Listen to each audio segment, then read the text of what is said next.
Colorado wants to take a huge stand against child sex predators. Senators there want offenders executed, and their bill was approved yesterday by a Senate committee. While it's still far from law, the measure would apply the death penalty to any sicko convicted of raping a child under 12. There would need to be DNA evidence, and this would have to be their second offense against a child. Joining me is a Colorado state senator who supports this bill, Josh Penry.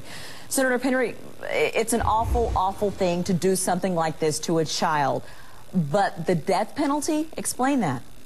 Well, it's a measure that was brought forward by a colleague of mine in the Senate that actually received significant bipartisan support in its first committee.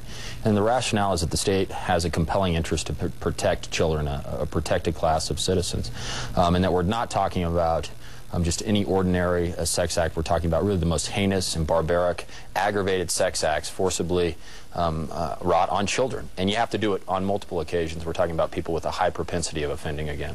But the death penalty, that's excessive. No, that's extreme. I didn't mean to say excessive. That is extreme. Yeah. And not to mention, it's a lot of trouble to get a law passed. You all must feel extremely serious about this. Well, I think all across the country, state legislatures and even at the federal level, Congress is wrestling with how to deal with this epidemic of sexual predators that are preying on our children. A number of states actually already have a capital crime for sex acts against children under 12, and more particularly against those under 5 years old. And so Colorado is following that lead. I think the message is loud and clear.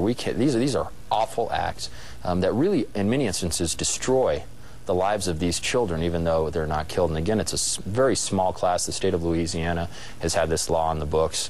Hundreds of people have been actually eligible for the capital crime under the statute, and only one person has been prosecuted on a capital basis. So it's really reserved for the worst of the worst, those who are likely to hurt, rape, and injure children again and again. Critics say that it might be very difficult now for children who are sexually molested by family members to come forward if they know that they could actually cost a family member their life. Well, it's one of the discussions you always have when you're talking about increasing penalties for sexual offenders.